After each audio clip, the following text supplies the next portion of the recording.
Let me see, unmute. Hello and good afternoon, everybody. We're going to get started really shortly with the Read With Me Live for today's session. I'm just going to check my the YouTube channel to see if my friends on YouTube are watching. So we're streaming live on Facebook and YouTube, and this is a very come and go as you please type of program. We're going to read a couple of books, some of my favorite ones that I've picked out for this week. There's a couple of brand new books that we just got in, so I'm really excited for that. Oops. Okay. So if you're watching us, welcome everyone. You can let me know where you're tuning in from. I love to see where all of our patrons are viewing us from across the world. So you can go ahead and put that in the chat if you want. And I'm watching the chat on both screens. I'm going to go ahead and stop sharing my screen. Okay. So let's see. Oh, where's my chat button? Okay. Again, my name is Jackie, and I am one of the Youth Services Librarians here at the Santa Clara City Library. So thank you for tuning in. This is Read With Me Live. It's a casual reading program where I'm just going to share some of my favorite books that I've come across for this week. I'm going to go ahead and get started. So I will show you the 3 books that I picked out. So this one is called Standing on Her Shoulders. And this is a celebration of women because on Monday, March 8th was International Women's Day. So that's why I'm going to be reading this book, because I want to celebrate all the accomplishments of the strong women that have come before us and that are here with us today. The second book I'm going to be reading is Frank, the Seven-Legged Spider. This one's a really cute one. And the third book I'm going to be reading, we've just got this in today. This is called It's Okay to Smell Good. So I don't know if you noticed, but this is a little skunk, and he's going to learn what's so great about smelling good.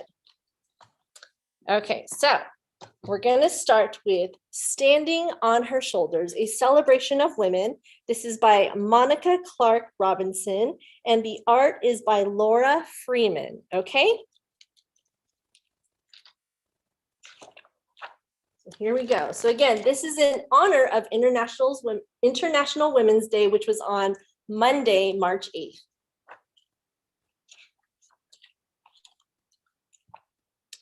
Come sit with us, child. We have stories to tell. Listen closely. You come from a deep, deep well. Our mothers and all those who've gone before paved a freer path and opened a wider door. There's surely still plenty of work to do, but there's much to learn from what they went through. For we are standing on the shoulders of strong, smart, sage, and soulful ones who have gone before us. So I don't know if you can see, but in the background, we have pictures of really strong women in the back. There's Frida Kahlo. She was a very famous painter. I think, I can't quite make out this other one.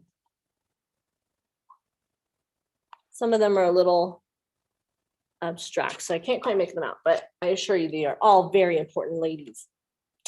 Think of the one who mothers you. She's with you, even when you are apart. You are forever a piece of her heart. Speak her name, and the ones who came before her, generations strong. Their words sing of grit and love, your family song. You are standing on their shoulders.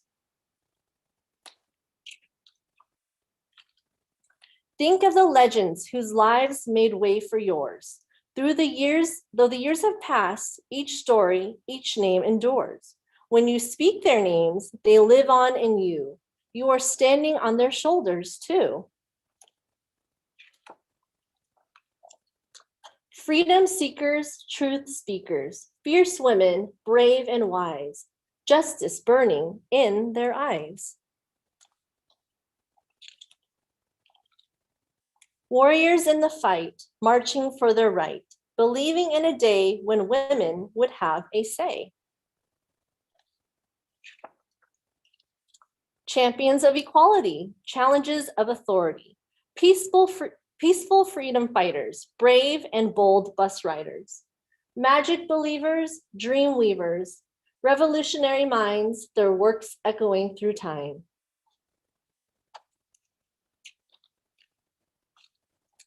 Leaders of a new team, dreamers of a new dream, women fighting for their right, athletes of grace and might. Speak their names. Keen and curious explorers refusing to take orders, women who dare to defy, showing girls another way to fly. We are standing on their shoulders. When we remember them, we speak their names. We respect the struggles they overcame. We are grateful for the freedoms they've given. We stand on the shoulders of powerful women, women who were little once, just like you. When we speak, whisper, sing, and shout their names, we honor their lives and the rights we gained. We are all standing on their shoulders. Who will stand on yours? All right, and in the end, there's a picture of all these famous women of our time. So I encourage you to check out this book if you want to. This one just came in today and it's really, really exceptional because it's celebrating all of the strong women throughout time and even present time now. Okay, so again, that was Standing on Her Shoulders. Let's move on to our next one. We have Frank the Seven-Legged Spider, and this one is a funny one. So we're gonna switch pace and we're gonna go with something a little bit more lighthearted. So this one is by Michaela Razi.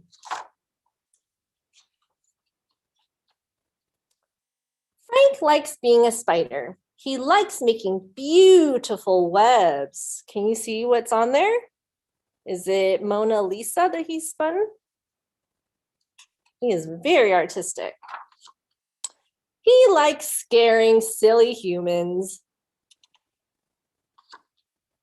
But most of all, he really likes having 8 legs. 8 beautiful, glorious legs. Legs that can wiggle and jump and scurry around. Everything was going great until, he woke up missing a leg. Frank says, no! Where could his leg have gone? His friends are saying, where did it go? Did he have it when he went to bed? I barely recognize him. Are you still a spider, Frank? Is he still a spider? Frank doesn't know. Well, that settles it. He has to find his leg. Of course, moving around with a missing leg takes a bit of practice. So he's saying, must walk straight. Because without that one leg, he's kind of going in a little bit of a little curve, right? But Frank gets the hang of it and he goes out to search for his leg. Uh-oh, he fell off. Oh, is Frank's leg here up in this strange tree? Nope, that's not my leg. Looks like it's just a thread. Is it here underneath this squishy rock? Wait a second, is this even a rock? I think it's a bird. So he lifts up the bird's feather. Nope, that's not my leg. Uh-oh, here's this guy sleeping. Is it here in this dark, warm cave? What does he think that it's a cave? It's actually a nostril. No, that's not my leg. I think that's just one of that nose hair from that man. Frank searches everywhere. He still can't find his leg. So it looks like he's walking through the town, into the forest, around here, or maybe this is a park, and then he comes over here into his house. Eek! What? What is he now? He doesn't know. Frank is so sad. Howdy, hello, how you doing? Not good. I lost a leg. That's too bad. Hey, he has 7 legs. Lucky. I'm a spider. I'm supposed to have 8 legs. So our friend Nancy lost an antenna and she became our queen. Frank says, really? I suppose I can still make beautiful webs. Does it come off? I am scared.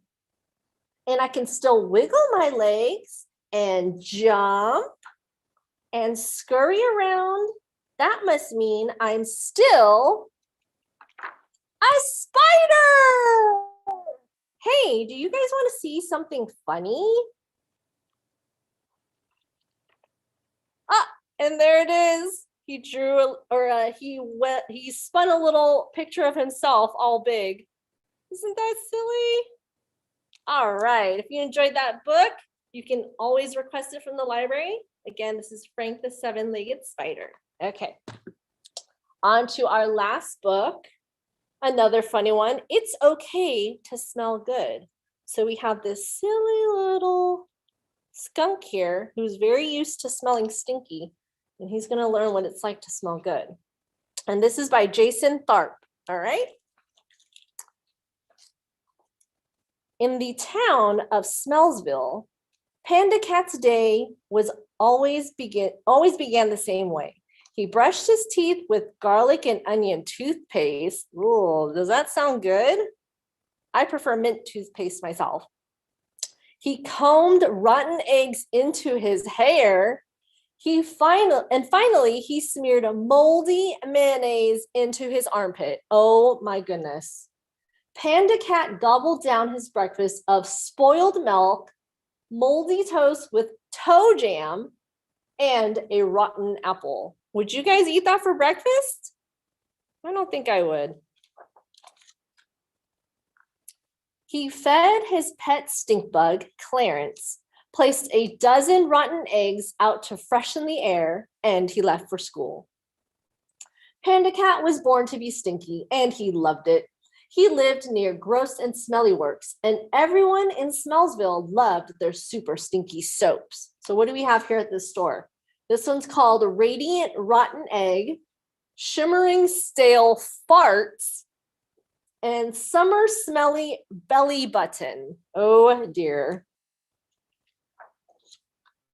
At Smellsville Smellementary School, Panda Cat greeted his friends, Benny Benetrong, Doug Dung Beetle, and Stanley Stinkbird. Hey, Panda Cat, you'll never believe this, but Inkstein is the guest judge at the science fair, Benny said. Panda Cat's personal hero, Smellbert Inkstein, had discovered the theory of stinkativity, and Panda Cat hoped that he could win the fair with his own smellerific breakthrough, the stinkiest soap ever made. Here we have the poster for the Stink Fair. After school, Panda Cat skipped through stink ball practice to work on his experiment with his friends. They tried 3 times to make their own super smelly breakthrough, but it just wasn't powerful enough. Ugh, why isn't this working? Panda Cat asked. The fair's tomorrow. I don't know, but I gotta go, Benny said. My parents are taking me to see Dr. Stinkleton tomorrow in New Fart City. They're worried I don't stink enough. I'm really sorry I can't help anymore. Doug and Stanley stayed and helped Panda Cat gather all the stinkiest things he could find. Limburger cheese, rotten socks, and a can of grandpa farts. Oh dear. Panda Cat was excited to push the limits of stink. Suddenly, Panda Cat's beaker of liquid turned the weirdest shade of green. Then stink fumes began to filter in the air. What do we think is happening? Green smoke poured out and smelled like a fresh stew of barf and dog poo. Panda Cat smiled. It was working. But something changed. The stinky green ooze began to turn pink, and then boom! Panda Cat was covered in a pink ooze that wasn't stinky at all. In fact, it smelled like cotton candy and sugar cookies. And do those smell good? I like the smell of cotton candy and sugar cookies. How did this happen? Panda Cat shouted. What's that smell? Doug shouted. It makes me want to barf, Stanley said. They ran out the door together. And here he is covered in that pink stuff. This doesn't smell stinky at all, Panda Cat thought. Wow, I'll never win the science fair. But as he sat there, he didn't feel bad. Actually, he felt kind of good. So he's frowning here, but now he's smiling. He realized he'd never smelled anything as good as this pink stuff. Do I smell good stuff? Uh-oh. But then Panda Cat remembered how Doug and Stanley ran away. I don't want to lose my friends, he thought. Panda Cat cleaned his lab and dumped all the pink stuff into the toilet. But he gave it one last sniff. Then he flushed. After he wiped himself off and rolled around in a garbage pile, Panda Cat went to bed. Hopefully my experiment turns out differently tomorrow, he said to Clarence. I sure don't want to let Smellbert ink stink down. After a moment, he asked Clarence, would you like me even if I liked smell good stuff? Clarence smiled from his spot on Panda Cat's nose, and Panda Cat dozed off to sleep. The next day, all the Smellementary School students were very excited to see Smellbert ink stink at the fair, but Panda Cat was still worried about his experiment. He decided to add a new ingredient. Rafflesia, the stinkiest flower ever. And what do we have here? Someone asked. Panda Cat looked up to see Smellbert ink stink at his table.